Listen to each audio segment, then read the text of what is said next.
Clearfield, Pennsylvania held a candlelight vigil for my brother every year for 9 years. 87 people showed up to the last one, and one of them had made sure Tomas Pulaski would never be found. The man who chaired the search committee, who stood at the podium every October and said, "We will never stop looking." He'd stopped looking before the first search party came back. He chaired the fund, he controlled the budget, and for 3 years he billed his wife's shell companies for search operations that never happened. Nobody knew I was building a case. Not Leland, not the police, not anyone in Clearfield except my wife. When the state attorney general's investigator walked into that council chamber with a subpoena and a copy of my timeline, Leland's hand went flat on the table and stayed there. Hit subscribe right now and turn on notifications, because what this man did with those search funds, where that money actually went while my mother was putting up flyers in the rain, you need to hear every word of it. If you think you know how cold case stories go, I promise you, this one's different. And if you've ever been told to stop asking questions about someone you love, drop a comment and tell me where you're watching from. I want to know who's listening tonight. My name is Anton Pulaski. I'm 38. I'm an electrician. I wire houses. I pull permits. I troubleshoot panels. And for 3 years, I used an electrician's brain to do something nobody expected. Electricians think in circuits. Every wire goes somewhere. Every connection has a path. If you trace it far enough, you find the source. I traced it. From my garage after my kids went to sleep, with butcher paper on the wall and 400 hours of public records requests. Let me take you back to March of 2014, the week my brother disappeared. Tomas was 26, worked second shift at the Harbison Walker brick plant on the north end of town. Everybody knew him. Not because he was loud or popular, but because he was the guy who showed up. Your truck breaks down at midnight, you call Tomas. Your kid needs a ride to practice because you're pulling a double, Tomas handles it. He coached Little League on Saturdays even though he didn't have kids of his own. My mother used to say he collected people the way other people collect things. He lived in a rental on Nichols Street, about 3 blocks from the plant. Paid $675 a month for a 1-bedroom with a window unit that barely worked in the summer. He'd been there 4 years. March 19th, 2014, a Wednesday. Tomas clocked out of the plant at 11:47 p.m. I know the exact time because I requested his punch card records in 2019. His car, a gray 2008 Chevy Cobalt, was found the next morning in the parking lot of Clearfield Hardware on Route 322. Keys on the front seat, phone on the dashboard, his jacket folded on the passenger side. No blood, no sign of struggle, no Tomas. I was living 14 miles east in Curwensville with my wife Renata and our daughter, who was 2. I got the call from my mother at 6 a.m. Thursday morning. She said, "Tomas didn't come home." I said he probably stayed at a friend's place. She said, "His car is at the hardware store. His phone is in the car." I drove to Clearfield in 20 minutes. Should have taken me 25. The town did what small towns do. Search parties formed by Friday. The volunteer fire department organized grid searches through the woods off Shawville Road. Clearfield Borough PD opened a missing persons case, case number 2014-MP-0047. A state trooper from the Clearfield barracks came out and took statements, and within 72 hours, a man named Leland Voss, councilman, Zone 3, 16 years on the Borough Council, volunteered to chair the Community Search Committee. He held a press conference at the American Legion Hall on Saturday afternoon. Cameras from Du Bois and State College showed up. Leland stood at that podium in a Navy suit and said, "This community does not abandon its own." I stood in the back of that room and I thought, finally, someone with pull, someone who can move things. I didn't know what I was looking at. The first 2 weeks were organized chaos. Volunteers covered a 9-mile radius. The state police brought dogs. There was a tip line set up at the municipal building, Leland's idea, and by the end of March, there were 43 tips logged. 43 tips. I didn't see a single follow-up report for 39 of them until 5 years later. Clearfield is the kind of town where the brick plant closing in 2016 didn't surprise anyone. It just confirmed what everybody already felt. The buildings on Market Street have that look. Half the storefronts empty. The ones that are open have signs in the window that haven't changed since the 90s. You drive through and you can smell the river and something metallic that might be the old plant or might just be what this town smells like now. My mother, Helena, lived on Bridge Street. She'd been in that house since 1983. After Tomasz disappeared, she put a poster in every window, laminated them herself. His face looked out at the street from 4 different angles. The investigation, and I use that word loosely, went cold by June. The state police reassigned their lead trooper. Clearfield Borough PD had 3 full-time officers and a chief who was 6 months from retirement. The case didn't close officially. It just stopped moving. But Leland's search committee kept going, at least on paper. He held quarterly meetings at the Legion Hall. He gave updates to the Clearfield Progress newspaper. He talked about new leads and expanding the search grid and working with state resources. I went to every one of those meetings for the first 2 years. Every single one. I'm not a suspicious person. I'm an electrician. I'm not the guy who sees conspiracies. But I started noticing something around the 3rd meeting. Leland would talk for 40 minutes. Detailed, confident, specific numbers, volunteers deployed, miles searched, agencies contacted. And when I'd ask a question afterward, something simple like, "Which agencies?" or "Can I see the search grid map?" he'd smile at me, this warm, almost fatherly smile, and he'd say, "Anton, we're handling it. Trust the process." Trust the process. I trusted it for 2 years. My mother trusted it for longer than that. She went to those meetings with a notebook and wrote down every word Leland said. She filled 3 notebooks. The false trail started with a guy named Dwayne Hefner. He'd been dating Tomasz's ex-girlfriend Bethany for about 6 months when Tomasz went missing. Dwayne had a record, 2 DUIs and an assault charge from a bar fight in 2011 that got pleaded down. He worked at a body shop in Du Bois and drove a black Ford Ranger that somebody reported seeing near the hardware store that Wednesday night. I went after Dwayne hard. I spent 4 months convinced he was the answer. I talked to 3 of his co-workers. I drove past his house at night. I'm not proud of that, but I did it. I even confronted him once in the parking lot of a Turkey Hill on Route 879. He looked at me and said, "I didn't do anything to your brother, man. I'm sorry he's gone, but it wasn't me." I didn't believe him. Not then. By 2016, the 2nd year anniversary had passed, then the 3rd. Tomasz's face was still in my mother's windows, but the laminate was yellowing. The tip line had been disconnected. Leland said the borough couldn't justify the cost. $22 a month. That's what the line cost. I was rewiring a house on Daisy Street that spring. A renovation job, older home, knob and tube replacement. The homeowner was a retired county clerk named Greta Dunlap. She'd worked in the Clearfield County Recorder's office for 31 years. I was pulling wire through a crawl space when she brought me coffee, and then she asked me a question. She said, "You're Helena's boy, aren't you? The one whose brother went missing?" I said yes. She set the coffee down on a sawhorse and she looked at me for a long time. Then she said, "Your brother's search committee had a budget. Did you know that?" I said I figured it did. She said, "It had a budget of $94,000 over 3 years. Borough allocation plus state matching funds plus private donations. Did you know where it went?" I didn't. She said, "I processed the disbursement paperwork before I retired. And I'll tell you this, the line items didn't match the activity reports. Not even close." The tip line detail matters. Leland cut a $22 phone line while sitting on a $94,000 fund. That's who we're talking about. That was April 2016. I went home that night and sat in my garage for 2 hours. Renata came out around 10 p.m. and asked what I was doing. I told her I didn't know yet, but I did know. I just didn't want to say it out loud. I started pulling records, public records, anything I could get through right-to-know requests under Pennsylvania's open records law.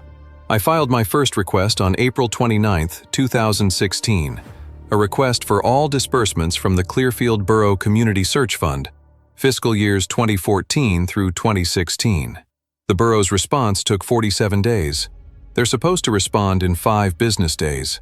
47. When the records arrived, they were partial, redacted, 14 pages with black bars across half the entries. But what I could read The parts they couldn't hide didn't add up.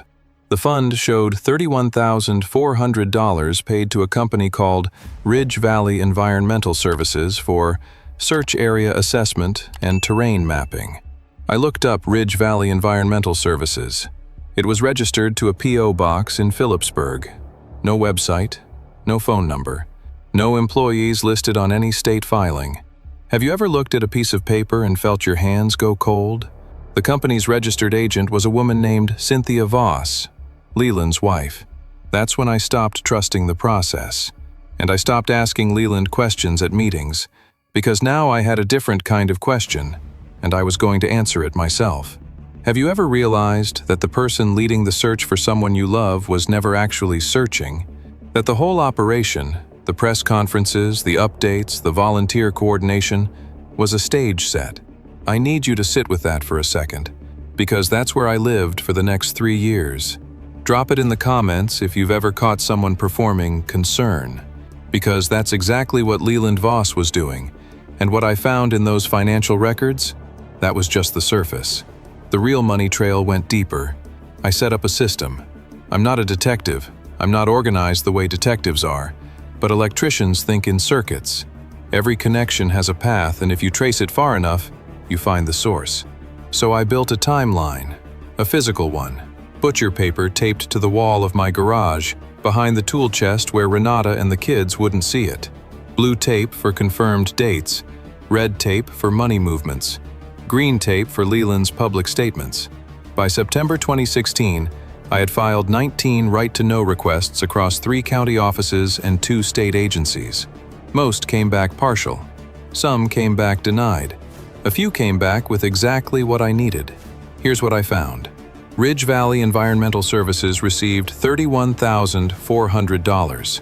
A second company, Allegheny Creek Consulting, received $18,750 for community liaison and outreach coordination. Allegheny Creek Consulting was registered to the same P.O. box in Phillipsburg, same registered agent, Cynthia Voss. A third payment, $12,200, went to equipment rental and logistics support through a company that did exist, Brockway Equipment Rental in Brockway, Pennsylvania. I called them. They had no record of any rental agreement with the Clearfield Borough Community Search Fund. None. That's $62,350 out of $94,000 in search funds routed through shell companies or fabricated invoices. And the remaining $31,650? Roughly $8,000 went to actual search costs, flyers, the tip line, volunteer supplies. The other $23,650 was listed as administrative overhead. My brother was missing. My mother was standing in the rain with flyers, and Leland Voss was billing his wife's shell companies for services that never happened. I didn't go to the police. I know that sounds crazy, but Clearfield Borough PD had 3 officers and a chief who played golf with Leland every Thursday. The state police barracks had moved on, and I had a pile of public records and a wall of butcher paper. I needed more. Around this time, late 2016, I was also still working the Dwayne Hefner angle. I couldn't let it go. My gut told me this guy had something to do with Tomasz disappearing. Then I got a phone call from Bethany, Tomasz's ex. She'd heard through someone that I was asking questions about Dwayne. She said, "Anton, Dwayne was in Erie that Wednesday night. His mother had surgery at UPMC Hammett. He drove up that afternoon. He was there until Friday. I drove him because he'd lost his license." She gave me the name of the hospital. I called. They confirmed a surgery for a Patricia Hefner on March 19, 2014. Dwayne was in Erie, 3 hours away. I'd spent months chasing the wrong person. But here's what that mistake taught me. While I was looking at Dwayne, I wasn't looking at Leland. And that's exactly what Leland was counting on. Because people like Leland, they don't create diversions. They just let the obvious ones run. A guy with a record, dating the ex? Of course everyone looked at Dwayne. Leland never had to point the finger. He just had to let everyone else do it. I went quiet. Completely quiet. I stopped going to Leland's quarterly meetings. I stopped asking questions at borough council sessions. I stopped talking about Tomasz's case to anyone except Renata, And even with her, I kept most of it back. Not because I didn't trust her, because I didn't want her carrying the weight of knowing what I knew before I could prove it. To Clearfield, I was the brother who finally accepted it, the one who let go. Leland even said something to my mother at the 2017 vigil, she told me later. He put his hand on her shoulder and said, "I think Anton's finding peace. That's healthy." Finding peace. I was in my garage every night from 9 p.m. to 1 a.m. I built a spreadsheet tracking every dollar in that search fund. I cross-referenced Leland's public statements with actual expenditures. I mapped his property acquisitions, because that's the other thing I found. Between 2014 and 2017, Leland Voss purchased 2 residential properties and a commercial lot in downtown Clearfield. Total value? $287,000. His council salary was $4,200 a year. He ran a small insurance agency that, based on the state filings I pulled, grossed maybe $110,000 annually. The math didn't work. I filed 37 more right-to-know requests in 2017 and 2018. Some nights I'd come inside at 1 a.m. and my hands would be cramping from writing. Renata would be asleep. I'd stand in the hallway outside my daughter's room and listen to her breathe and think, am I losing my mind? Am I turning into the guy who wallpapers his garage with conspiracy theories? But the numbers were real. The shell companies were real. The missing money were real. It was early 2019. The ground was frozen, and I remember scraping my windshield before driving to the county office. I'd filed for Leland's personal property transfer records and got back a 4th shell company name I hadn't seen before, Ridgeview Land Holdings. Another Cynthia Voss registration. Another P.O. box. That's when I knew I wasn't looking at a guy who skimmed from one fund. I was looking at a system. And a system meant it would keep going unless someone stopped it. In February 2019, I sent a detailed summary, 14 pages, single-spaced, with supporting documents, to the Pennsylvania Office of Attorney General, Financial Crimes Unit. I didn't call ahead. I didn't know anyone there. I just mailed it. Certified mail. $7.35 for postage. I didn't hear back for 4 months. Then, in June, a woman named Investigator Luz Acosta called my cell phone while I was on a job site replacing a breaker panel in Carthouse. She said, "Mr. Pulaski, I've read your submission. I have some questions." She had a lot of questions. We talked for 2 hours that first call. She called back the next week, and the week after that. By August, she told me, carefully because she couldn't say much, that the Attorney General's office had opened a preliminary investigation into the Clearfield Borough Community Search Fund, based in substantial part on the documentation I'd provided. I sat in my truck in the Carthouse parking lot after that call for 20 minutes. I didn't cry. I didn't celebrate. I just sat there.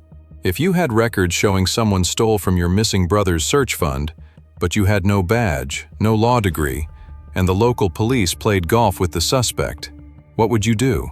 Walk away? Go to the press? Keep digging alone? I'd really like to know, because I sat with that exact question for 3 months. Tell me in the comments. Because what happened when Investigator Acosta walked into Clearfield with a subpoena and Leland realized his world was about to collapse, that's the part I've been waiting to tell you. The Attorney General's investigation moved slowly. That's the thing about state-level investigations. They don't rush. Acosta told me early on that I shouldn't expect movement for months. She said, "Mr. Pulaski, you spent 3 years building this. Give us time to verify it." So I waited, and I kept working. Renata knew by now. I'd told her everything in the spring of 2019, spread the whole thing out on the kitchen table on a Tuesday night after the kids were in bed. She looked at the documents for maybe 20 minutes. Then she looked at me and said, "You've been doing this alone for 3 years?" I said yes. She didn't say anything for a while. Then she said, "You should have told me. Not because I could help, because you shouldn't have been alone in this." That was the kindest thing anyone said to me during the whole investigation, and also one of the hardest things to hear. For a few weeks after that conversation, I let myself believe Acosta's team might find something about Tomasz himself, not just the money. that maybe the financial trail would lead back to the night he disappeared, that the AG's office would crack the whole thing open. Renata and I even talked about it one night, what we'd say to my mother if they found him, how we'd tell her. Then Acosta called in July. She was clear. Her unit handled financial crimes, misappropriation, fraud. She said, "Mr. Pulaski, I want to be straight with you. My team's mandate is the money. The missing persons case would need a separate referral to the state police. We can recommend it, but that's not what we're investigating." I thanked her and hung up and sat at the kitchen table staring at Renata's coffee mug for a while. I'd built the road to Leland's fraud, but the road to Tomas, that was a different road, and I was no closer to it. Through the rest of 2019, Acosta's team pulled records I couldn't access: bank statements, tax filings, corporate registration histories. They subpoenaed the borough's internal financial records. They interviewed Greta Dunlap, the retired clerk. They talked to the Brockway equipment rental owner. One subpoena came back with pages missing. The borough clerk claimed a filing error, and Acosta had to re-serve it with a court order. It took 3 extra weeks, and they found something I hadn't known, something that made the whole thing worse. I'd assumed the search fund fraud was personal, targeted, that Leland saw an opportunity in my brother's disappearance and took it. A grieving town, a sympathetic cause, easy money. That's what I believed for 3 years. The search fund wasn't Leland's only operation. Between 2010 and 2018, he'd used his position on the council to steer 4 other borough contracts through similar shell company structures: a street repaving project, a park renovation grant, a stormwater management study. The fraud predated Tomas by 4 years. My brother's disappearance wasn't Leland's opportunity. It was just the next line in a ledger he'd been keeping since 2010. Total estimated misappropriation across all 5 operations, $341,000. My brother's search fund was just one line in Leland Voss's ledger, one of 5. I remember Acosta telling me that on the phone, and I laughed. Not because it was funny, because it was so much bigger than I'd imagined. I thought I was uncovering what happened to Tomas's search money. I was uncovering an entire career of fraud. And the whole time, the quarterly meetings, the vigil speeches, the hand on my mother's shoulder, it was all part of the same performance. The same man who stole from the search fund for my missing brother was stealing from every project he touched. He was the chair of 4 different borough committees over those years. 4 committees, 4 budgets, 4 sets of shell companies. But here's what I kept coming back to. The money was terrible. The fraud was criminal. But Tomas was still missing. And I had to ask myself, did Leland bury the investigation because he was hiding the money? Or was there something else? Something about the night Tomas disappeared that Leland needed to stay buried? That question kept me up more than anything else. December 2019. Acosta called me on a Thursday evening. She said, "We're ready to move. I need you to understand what that means." She explained that the AG's office would be issuing subpoenas to the Clearfield Borough Council and requesting a formal forensic audit of all funds administered through Leland's committees. She said there would also be a referral to the Clearfield County District Attorney's Office regarding potential criminal charges. She also told me something that put a clock on it. The AG's financial crimes budget was up for legislative review in April, and any open investigations without filed actions would be flagged for reassignment. She said, "We file before March, or this gets handed to someone who doesn't know your case." And then she said something that, I'm sorry, I need a second. She said, "Mr. Pulaski, your documentation is going to be cited in our filing. The quality of what you built, the timeline, the cross-references, the records chain, it's going to be the backbone of this case. I want you to know that. I built that case in a garage, on butcher paper, after my kids went to sleep, with an electrician's understanding of how circuits work, that every wire goes somewhere, and if you're patient enough, you find the source. And a state investigator was telling me I'd done their job for them. If you're committed to hearing how this ends, and I think you are, hit subscribe so you don't miss it." Leland didn't know. That's the part that matters. For 3 years, I'd been invisible. He thought I'd given up. He thought the brother who stopped coming to meetings was the brother who stopped caring. He was wrong. January 15th, 2020. A Wednesday. Same day of the week Tomas disappeared.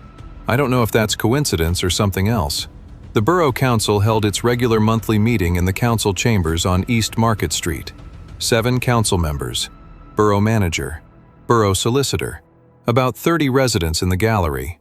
A big turnout for January. I was sitting in the 3rd row. Renata was next to me. I'd told her that morning that something might happen today. She held my hand under the folding chair. Leland was at the center of the council table, reading glasses on, water glass to his left. He was reviewing the agenda, stormwater, a zoning variance, committee reports, normal business. At 7:22 p.m., I know because I checked my phone, the chamber door opened and Investigator Acosta walked in with a man I didn't recognize. She was carrying a brown leather portfolio. The man was carrying a banker's box. The room didn't react at first. People come and go from council meetings. Someone in the 2nd row leaned over to the woman next to him and whispered, "Is that from Harrisburg?" She shrugged. But when Acosta walked past the gallery and directly to the council table, Leland looked up. Their eyes met, and I watched it happen.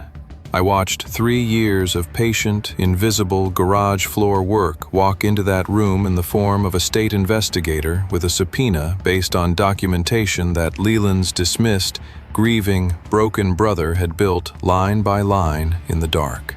Leland's hand went flat on the table. His water glass was 6 inches from his fingers, and he didn't touch it. Acosta said, "Mr. Voss, I'm Investigator Luz Acosta with the Pennsylvania Office of Attorney General, Financial Crimes Unit. I'm serving you with a subpoena for records related to the Clearfield Borough Community Search Fund and 4 additional borough-administered accounts. You have the right to consult with an attorney before responding." The room went dead quiet. The borough solicitor stood up. One of the other council members, a woman I didn't know, put her hand over her mouth, and Leland looked past Acosta, past the solicitor, past everybody, and he looked at me. He knew. I didn't say a word. I didn't smile. I didn't nod. I just sat there, my wife's hand in mine, my brother's face on every telephone pole in this town for 5 years before the paper rotted off. 5 years of silence. 5 years of butcher paper and late nights and nobody knowing, and now it was in the room. The truth doesn't need your permission to arrive. It just needs someone stubborn enough to build the road. The immediate aftermath was chaos. The council meeting adjourned 11 minutes after Acosta served the subpoena. Leland left through the side door with the borough solicitor. He didn't speak to reporters, and there were reporters because somebody in the AG's office had apparently tipped the Dubois Courier Express. A photographer caught Leland walking to his car with his coat half on and his reading glasses still perched on his head. That photo ran on the front page Thursday morning. The headline was something about a state investigation into borough finances.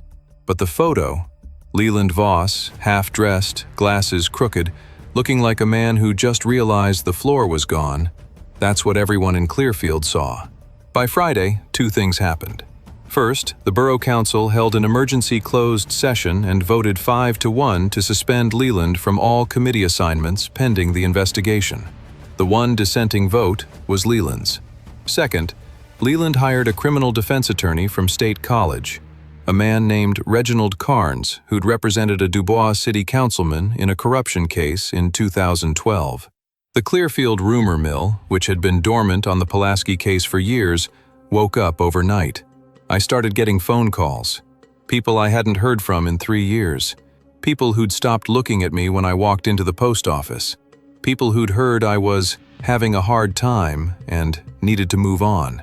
Now they wanted to know what I knew. Now they wanted to be on the right side. I didn't answer most of those calls. One of them I did answer.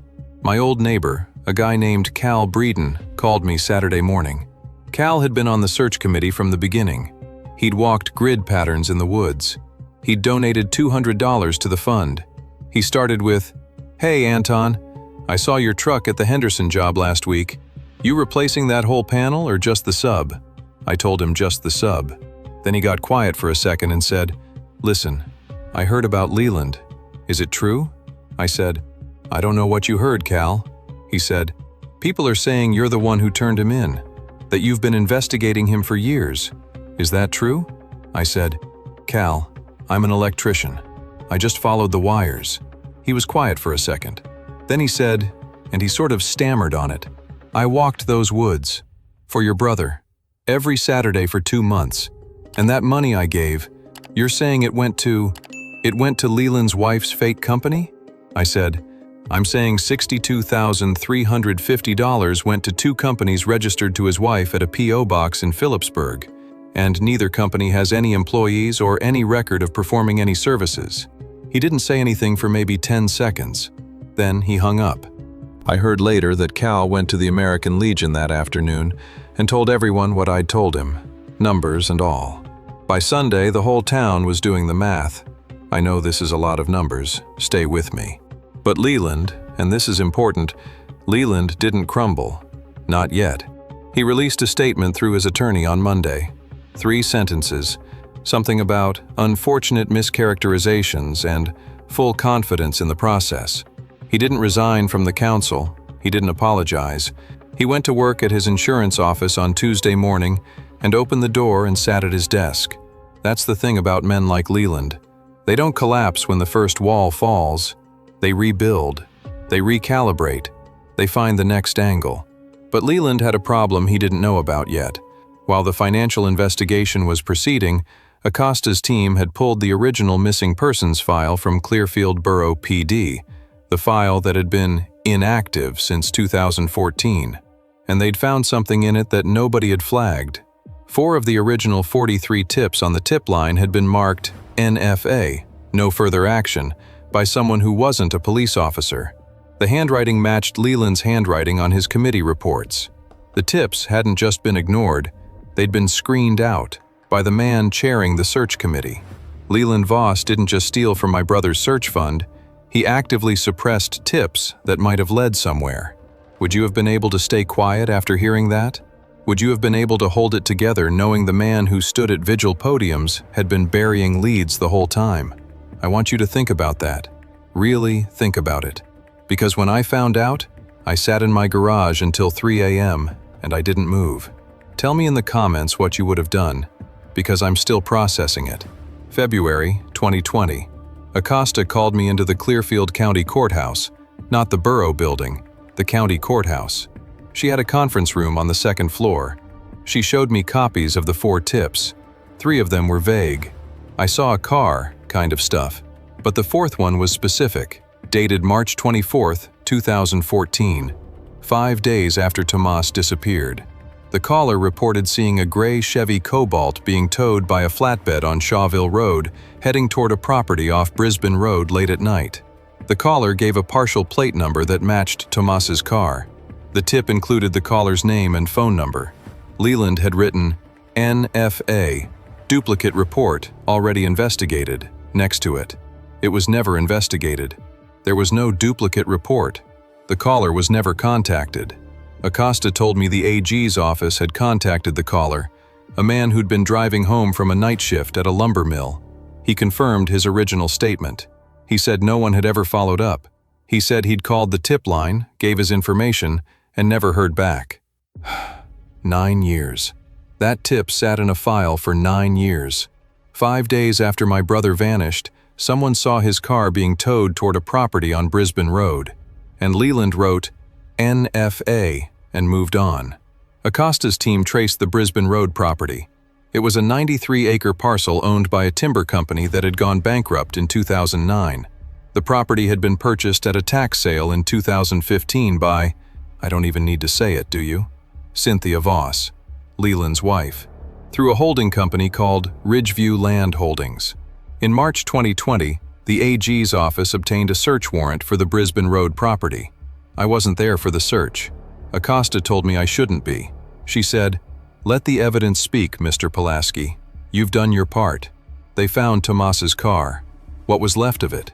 Buried under fill material in a drainage swamp at the northwest corner of the property. The VIN matched. The plate fragments matched. They did not find Tomas, but they found enough. Soil analysis, vehicle forensics, and they found something else on the property. A burn pit with trace evidence that the state police lab was analyzing. I don't know exactly what happened to my brother. I may never know exactly, but I know this. His car didn't drive itself to Brisbane Road. Someone moved it. Someone buried it. And the man who suppressed the tip about it bought the property where it was buried a year later. Would you have been able to stay quiet? Would you have been able to sit in that third row at the council meeting and not stand up and scream? Renata's hand was the only thing keeping me in that chair. Tell me in the comments what you would have done, because I'm still not sure I did the right thing by staying silent. Maybe screaming would have felt better, but sitting there while the system I built did its work, that was the hardest quiet I've ever held. The preliminary hearing was held in Clearfield County Court of Common Pleas on April 7, 2020.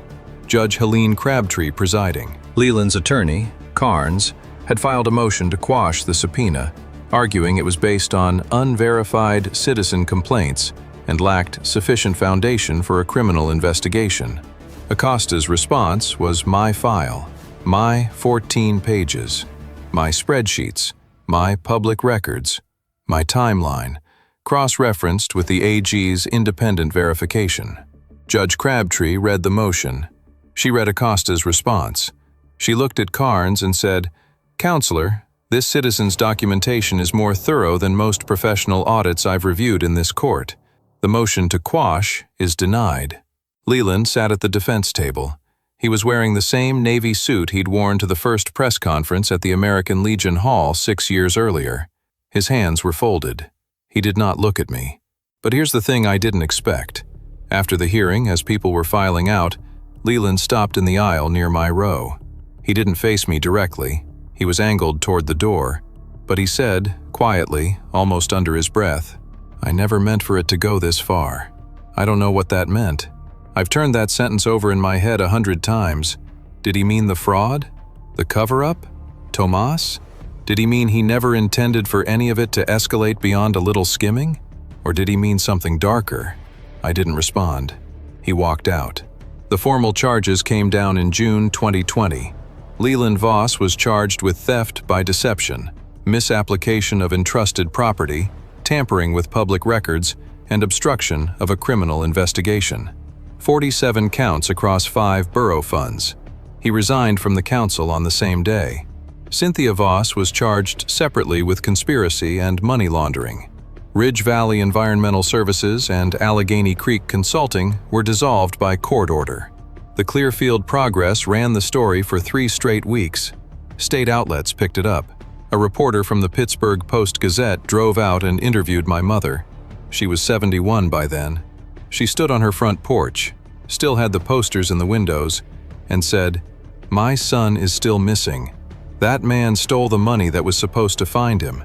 The reporter asked her about me. She said, "Anton did what no one else would do. He paid attention." I read that quote in the newspaper and I had to put it down and walk out of the room. I stood in my driveway for 10 minutes. I don't know why it hit me so hard. Maybe because she said it so simply, like it was obvious. Like paying attention was nothing. It wasn't nothing.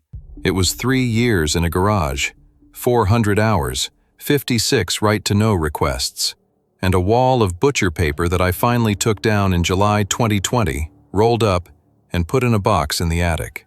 The trial was scheduled for spring 2021, but got pushed to September because of COVID delays. Leland's attorney tried 2 more motions to suppress, both denied. Judge Crabtree wasn't having it. In September 2021, Leland Voss pleaded no contest to 12 of the 47 counts in a negotiated agreement. The remaining counts were held in abeyance pending his cooperation with the ongoing investigation into Tomas's disappearance. He was sentenced to 18 to 36 months in state prison, 3 years of probation, and ordered to pay $341,000 in restitution to the borough of Clearfield. He reported to SCI Houtsdale, 22 miles from Clearfield, on October 4, 2021. I sat in my truck in the courthouse parking lot after the sentencing for I don't know how long. Renata had taken the car home. She had to pick up the kids. I told her I'd be right behind her. I wasn't. I sat there with the engine off and my hands on the steering wheel and I couldn't stop shaking. Because the thing nobody tells you about winning, about the system working the way it's supposed to, is that the person you did it for is still gone. Leland was going to prison. The money was accounted for. The committees were dissolved.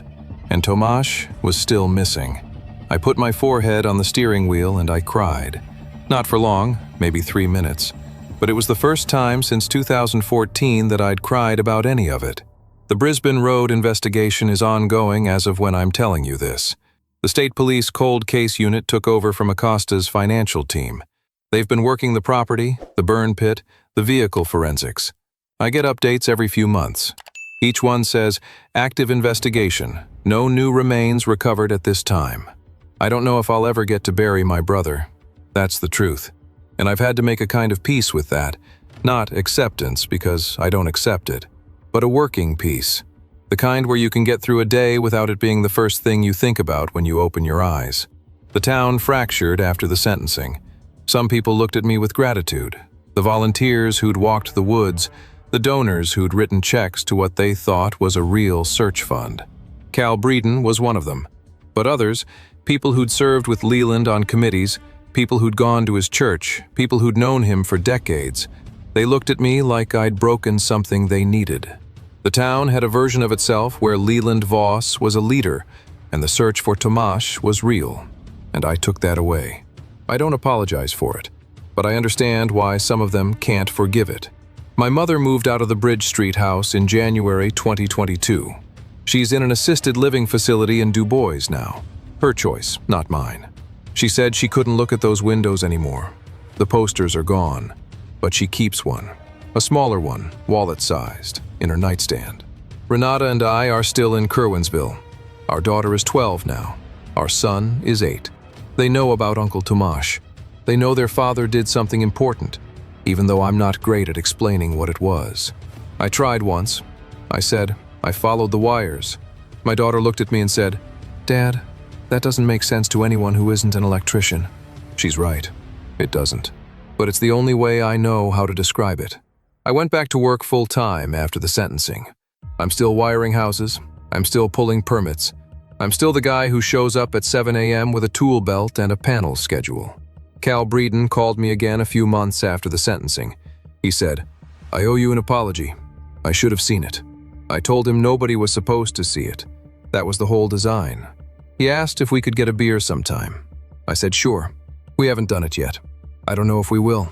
Some things get broken in a way where you can't really put them back together. You can just set the pieces next to each other and see if they hold. It's been almost 2 years since the sentencing now. I'm sitting in my garage, not at the butcher paper wall. That's gone. I'm at my workbench, reorganizing junction boxes. My daughter's doing homework at the kitchen table. I can hear Renata on the phone with her sister through the wall. Clearfield looks the same. The storefronts on Market Street still have their old signs. The brick plants still closed. The river still smells the way it always did. But there's a new person in Leland's council seat. A woman named Tracy Poole who ran unopposed. And the borough now has an independent audit committee for all discretionary funds. They didn't have that before. My mother asks about the Brisbane Road investigation every time I visit. I tell her what I know, which usually isn't much. She nods. She doesn't cry about it anymore. She just nods and says, they'll find him, Anton. I don't correct her. Maybe she's right.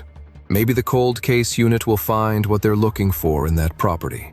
I hope so. But hope and certainty are different animals. And I've learned to live with one and let go of the other. Last month, I drove through Clearfield on a job. I had a panel replacement in Hyde, which is just south of town. I passed the insurance office on East Market Street where Leland used to work. It's closed now. His name's been taken off the sign, but you can still see the outline where the letters were. The blinds are drawn. There's a for lease sign in the window. A man who sat at that desk for 20 years, who ran 4 borough committees, who stood at podiums and said, this community does not abandon its own. Now he's in a 6x9 cell in Houtsdale, and his office has a for lease sign where his name used to be. I stood at that same podium in a way, not literally, but I stood somewhere he never expected me to stand, in a courtroom with a file that a state investigator called the backbone of this case. He thought I was an electrician who couldn't let go. He was half right. I couldn't let go. If you stayed for this whole story, and you did, you're still here, I want to say something real to you. Thank you. Not the automatic thank you. the real one. Because some of this was hard to tell, and knowing someone was listening made it easier to say. If you found something in this story that mattered to you, if it reminded you of someone you've been looking for, or a question nobody else is asking, or a system you don't trust anymore, hit that subscribe button and leave the notification bell on. Because I'm not the only one with a story. There are more cases on this channel, more people who kept looking when everyone told them to stop. And those stories need witnesses too. I've got one question for you before I go. Have you ever built something that nobody believed in until it was finished? Something that looked crazy on the outside, but you knew it was right. I want to hear about it. Drop it in the comments. I read every one. And if you're watching another video after this, and I hope you are, just remember something. The people who tell you to stop asking questions are usually the ones who need you to. I'm Anton Pulaski. I'm an electrician from Curwensville, Pennsylvania. I followed the wires, and I drove past Leland's empty office last Tuesday without stopping. I didn't need to stop. The for lease sign said everything I would have.